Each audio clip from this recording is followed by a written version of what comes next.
Hello, welcome to this edition of Conversations. Today I have with me Mr. Warren Wells, CEO Celebration. Warren, thanks for sitting down and having this conversation with Yeah. us today. Well, thanks for having me. It's been a little while. Yeah, it's been a minute. Kind of tell us a little bit about the Tennessee walking horse industry. I know there's been some judgments down on some cases, and it's kind of giving us a little break here as far as our season coming up. Why don't you kind of get everybody caught up? Sure. I think everybody's pretty caught up on, what happened in Texas. That was, the preliminary ruling was really good for us. It kind of changed the whole celebration, very different celebration from 2024 to 2025 with that ruling coming out.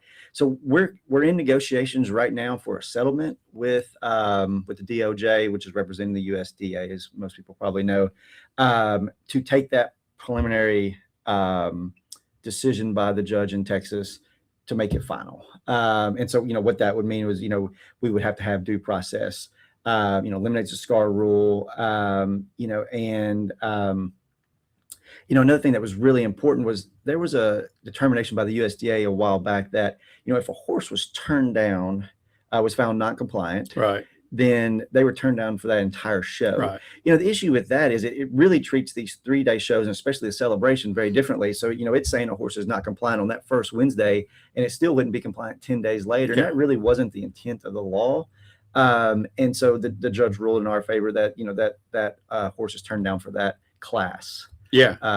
That it was entered, and so could go back up for reinspection and before it were to pass, then it's compliant. That hurts horse shows. It does. Yeah. Whenever you showing, let's say you had a 10-day show, right? You show on the first Thursday, and then you got another entry a week later. Yeah, it's out. Yeah, and so it's terrible. And it really put a lot of pressure on the trainers versus the amateurs. The amateur owns the horse. Do they want to see their trainer show it, or they want to risk being not found compliant and them not being able to show it later? And so it put a lot more pressure on it than it really needed to. And so we think that we will probably get that settlement pretty soon. Right. We've had great conversations with DOJ on that. Okay, very good. So the show season then, it looks like it's going to be pretty good this year. I think the show season will end be very much like it ended last year. Very good. Yep. That's good, because Celebration was the best we've had in probably 10 years. It was really amazing. Yes. Yeah. And definitely in my 5 years, it was the best. Yeah, for sure. For sure. Yep. All right. Well, let's just talk about specifically the Celebration, since you're sitting over there and you're having to be the orchestra master and orchestrating everything and getting all the planning. Tell us about what's going on with Cal. I keep saying Calisonic Arena. I can't get you saying Cooper Still Arena. Tell us what's going on. We've had some events already this year. Yeah. People are getting better and better with that. I'm always having to correct people. It's not Calisonic anymore, and the people are getting better and better. But when you lived in that arena for 20 years, it's hard to change. We've done a lot of things, and I hate to always say it over and over, but we originally started when I first got here to change out the footing, to really try to diversify the type of events that we could handle. And then as we were growing there, we started seeing a lot more events wanting to come. Cooper Still stepped in and helped us so much, just accelerate that. And so not only do we have the great footing to sell, we're selling an awesome building as well. So last year we hit almost 45 events, I think 45 weeks worth of events last year, which is really good when you think 52 out of the year. You take out Christmas. We take 2 weeks where we shut the property down to get ready for the celebration, and then New Year's and Thanksgiving, all that. You take all that out, we're pretty full. But we're trying to continue to, when we lose a show, only replace it with bigger shows, and really get those national shows coming up. I will tell you, with Cooper Still's help, a lot of people don't realize this, we've put more capital in the Celebration property in the last 3 years than we have the previous 22 years combined. I could imagine. So when people say, like, why haven't you fixed this or fixed that? I'm like, we've spent more than 22 years combined. Like, I'm trying. We're going to get there. And the grounds just keep getting prettier and prettier, and we plan on doing that. It's not like you just have one building sitting over there. No, it's 104 acres. And it is not easy. Well, tell us about some of the stuff going forward. For March, April coming up. I know we got the trainer show coming up, big event. Yep. So for us in Middle Tennessee, it's like the kickoff for the walking horse industry. I'll tell you, this one's not horse related, but we've got an archery tournament this Yeah, weekend. I saw that. Youth, like a state championship kind of thing. Yeah. And so that's really cool to have that type of event in there. And then for like the locals here, for entertainment stuff coming up, we've got an arena cross February 27th and 28th. And then the next weekend, March 7th, is Demolition Derby. And then we got a truck and tractor pull March 20th through 21st. And so that's kind of, I call it our motorsport time of year. The horse shows really haven't picked up. We just got through with Lone Star Rodeo. We really try to find those fun events that kind of entertain our locals before we move into the horse show season. And David, I know you get this because you and I talk off camera a lot about this. We feel like it's our duty to try to entertain the locals as much as we can with cool events like that. But I really pride on what the celebration does for the local community when it comes to economic impact, and equestrian events are what does that, because people are here, they're staying for a week to 10 days and they're spending money in our hotels and our restaurants.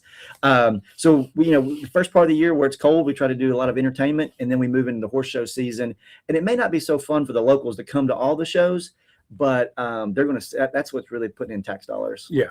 And that's where you can measure it. Yes. The sales tax revenue coming in. Yes. And just something that I've noticed over the years, those campgrounds get full.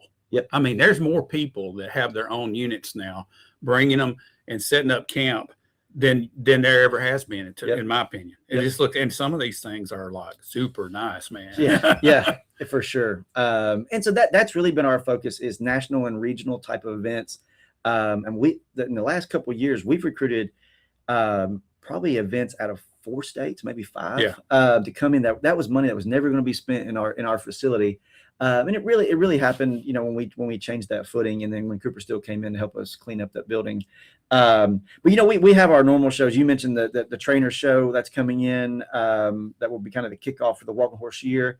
One I'm excited about is we have a Good Times barrel race. So we had one of the largest youth barrel races in the country last year. I know, it's like wild. Almost 800 kids. I drove, I forgot it was happening. Yeah. And when that thing started up, I drove by. I always drive by to see what's going on, Yeah. Man, the place is full. It looks like celebrations. It did. And we didn't have a campsite open. They're coming back again this year. That's and then awesome. we have another barrel race that we think is going to be pretty large. And then, we're negotiating. We're negotiating events all the way through 28 right now, trying to get them locked in. Yeah. These big events, they do 3-5 year contracts. And so we're really looking for the future on what we're going to do. Having a new hotel in town would be the thing that we need the most. That really holds us back whenever we try to recruit new shows. But we're really looking at trying to also upgrade our campgrounds. I know the bathrooms are awesome. Yep, we did that. That was about a $600,000 investment there for all new shower houses. But they were built a long time ago. And so, the power lines, everything really needs to be replaced. Our hope is to take all utilities and put them underground, replace 3 utilities with all new stuff. Our sewer pipes are still like terracotta pipes. Like that's how old they are. And so they're just crumbling underneath there. So I think, you would, if we could get that where all utilities are underground, you drive by, it'll make our RV parks look so much prettier. Yeah. That's almost a $3 million investment that we'd have to do. And so it's going to take us a little while, but that's our hope. Yeah. Talk about some of the events later in the summer. Yeah.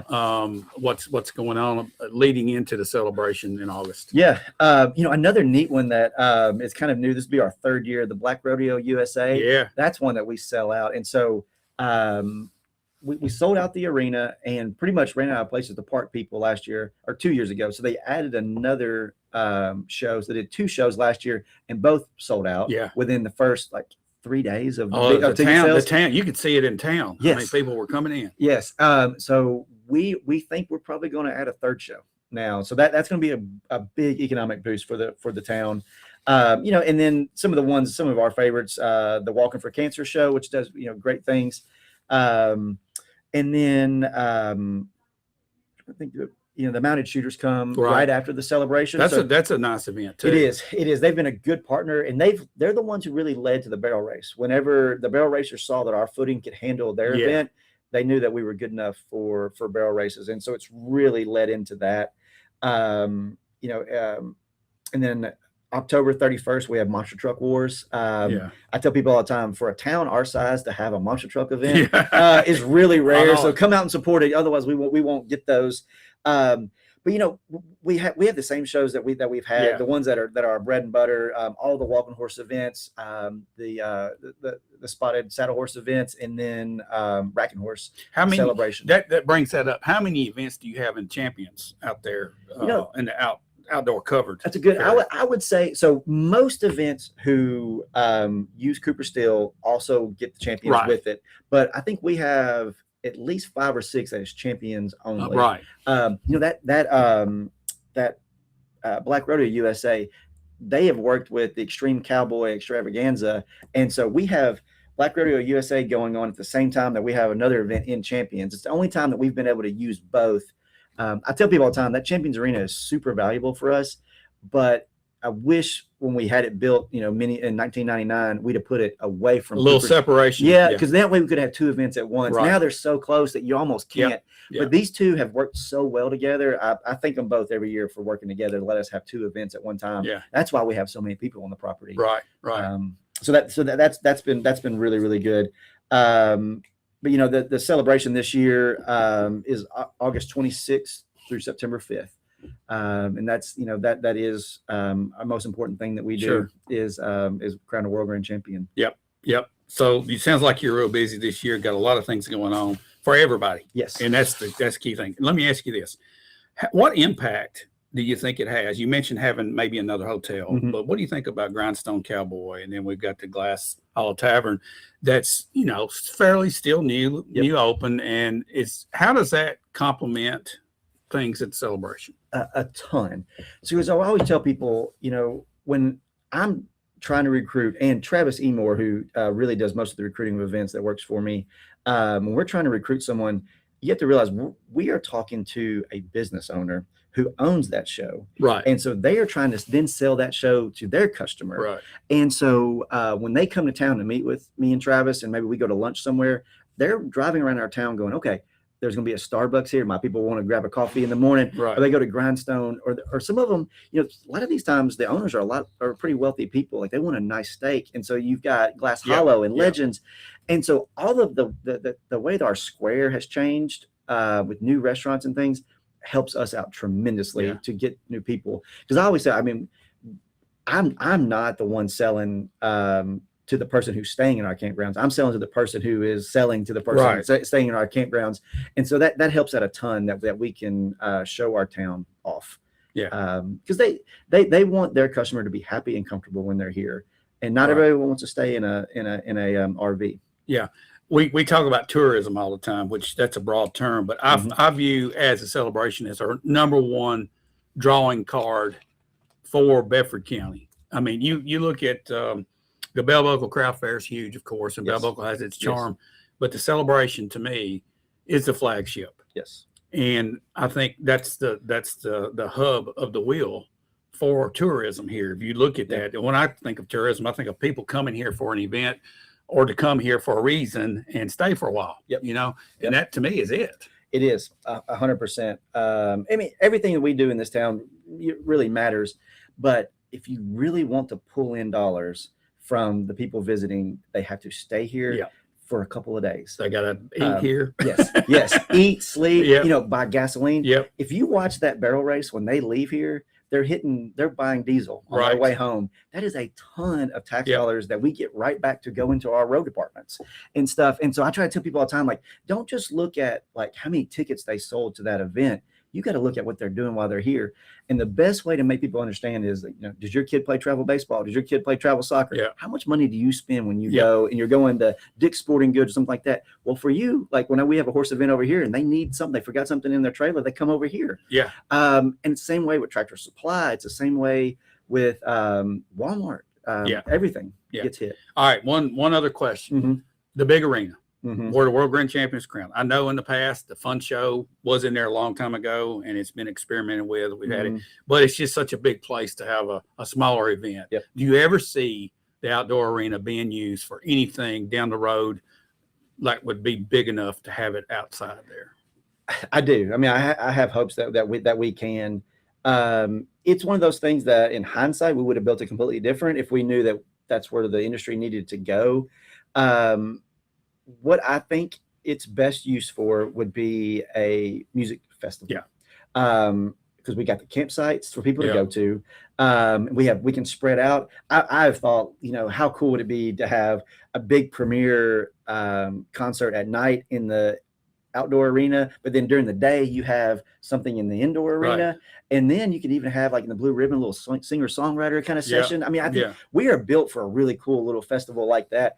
And we have all the civic groups could maybe make some money off of those things too. But I will tell you, to do that,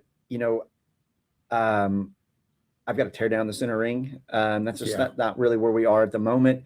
That beautiful grass that we love so much during the celebrations got to change differently. And so that's what I think is the easiest thing to make happen, is to put like a music festival in there. I mean, I would love to have rodeos and big things like that out there, but to do it, we've got to completely change the arena. And right now, having our World Grand Championship show there is what pays the bills. And so I can't risk that. I can't change the footing out in there. That footing is special for that show. And so we are contemplating everything on that. But what we thought low-hanging fruit was Cooper Steel Arena. That's where we can make the biggest bang for the smallest buck. And we've invested in it, and it's paid off. So we're really hoping to start investing more in the big arena. Okay, awesome. Well, Warren, thanks a lot for sitting down with us. I know people are anxious to hear about what's going on. We'll make sure we start posting all of the events on Chevrolet Now. That way everybody sees it. I know you guys have got it. You've got the Cooper Steel Arena site is also pushing things out. So we'll try to do that so everybody will know what's going on. People need to pay attention. Exactly. Well, one thing I forgot, David, we did release a preliminary class sheet for the celebration, probably the earliest it's ever been released. Yeah, it's got to be. We did make quite a few changes, and so we really wanted to get it out before the show season started, so people could start planning. So if you haven't seen it yet, it's on our website, it's on Walking Horse Report, it's on our Facebook. Go look at that. We're taking comments. Sarah Smith in my office, not the Sarah Smith that's in the Walking Horse industry, but a different Sarah Smith. We're taking that feedback, and we're also trying. If you have feedback about how to change classes around within the class sheet, not eliminate or add, but change them around, we're taking that as well. So our deadline for that is the trainer show. So we're going to take all the feedback by the trainer show, and then we'll kind of release it right Still got about 3 weeks or so. Okay. Yes. Yeah. All right. Well, Warren, thanks for sitting down again. Thanks everybody for watching. We'll be back again real soon with another edition of Conversations.